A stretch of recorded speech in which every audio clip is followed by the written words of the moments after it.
What I've got in front of me is quite difficult solving quadratic inequalities.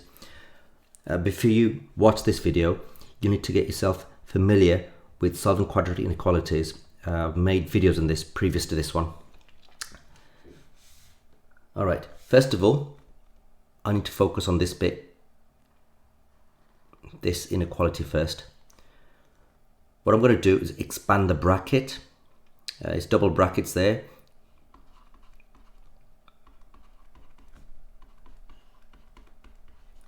Obviously minus 3x plus 3x cancel out. You're just left with this. And on the left hand side, obviously you got the 16. On the left hand side you got the 16. Sorry, I forgot about that. Less than 16. Alright. Before I can solve this quadratic inequality, I need to have a 0 on this side. I need to have a 0. So what I'll do is take away 16. That will give me the 0. What have you done on this side? Do on the other side. That's going to leave me with x squared, right? Minus 9 take away 16 is minus 25, and then 16 take away 16 is 0.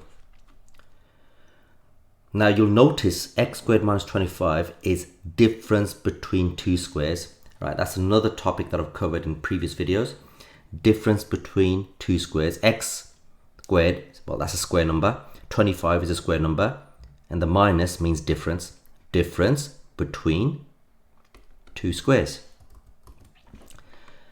Now obviously to factorize this you need double brackets with an x and x. You need to have a plus and minus. Right, I've covered this topic, difference between two squares. You need to have the plus and minus. Square root of 25 is 5. Square root of 25 is 5. Right, that's been factorized now. Obviously you got the less than 0 on this side. What I need to do now is sketch a graph of this. Now it is a quadratic because it's got the x squared. Obviously if I expand that I'll get x squared. It is a quadratic, so it will have that characteristic U shape.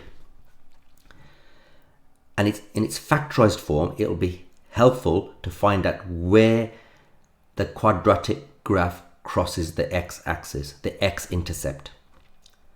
So what I want to do now is sketch a graph of this quadratic. To do that, I need to solve this. I need to put a 0 on one side. Right, what value of x can I put in here to give me 0 on this side? Obviously x equals, opposite of plus 5 is minus 5. All right, what value of x can I put in here to give me a y value of 0? Obviously x equals 5. So now, a sketch, if I was to sketch the graph now, I'll just do it over here.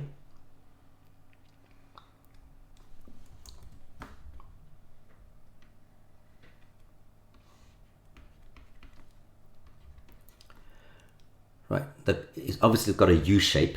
It's a characteristic graph. It's a U shape for a quadratic. It crosses at minus 5 and positive 5. It's what I've just worked out over here.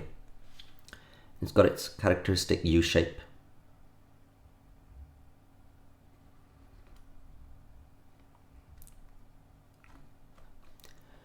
Now, what I need to do is actually solve what I've got over here.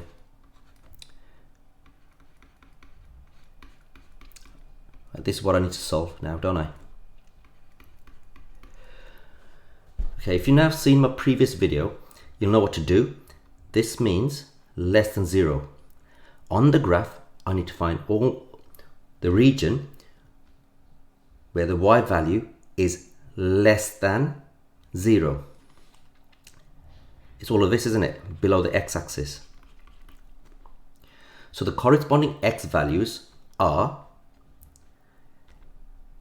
x less than 5, but x greater than minus 5.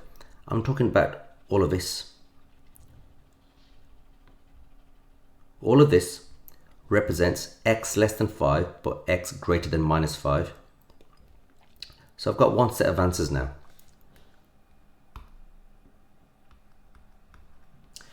All right, let me now do this part. Okay, I'm going to do something similar with this part.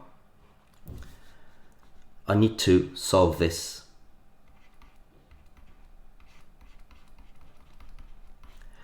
Obviously I need to expand the brackets.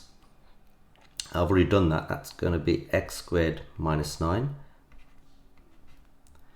I need to have a 0 on one side, just like I had over here. I need to have a 0 on the left hand side. So take away 7, do the same on the other side. So you're left with 0. Minus 9 take away 7 is minus 16. Now you know this is difference between two squares. So you'll have double brackets with an x and x, plus and minus. Square root of 16 is 4. Square root of 16 is 4. Right, that's been factorized now. I need to find where this graph crosses the x-axis, the x-intercept.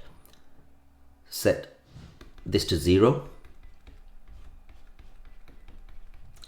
So what value of x can I put? What values of x can I put into this expression to get the left hand side equals 0? Obviously x equals minus 4 and x equals 4.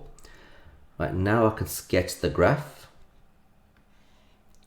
Here's minus 4, here's 4, and here's the characteristic U shape. Right, now I need to know which part of this graph I need to shade in order for me to be able to solve the equation, right? So if I just look at this thing over here, just rewrite this again.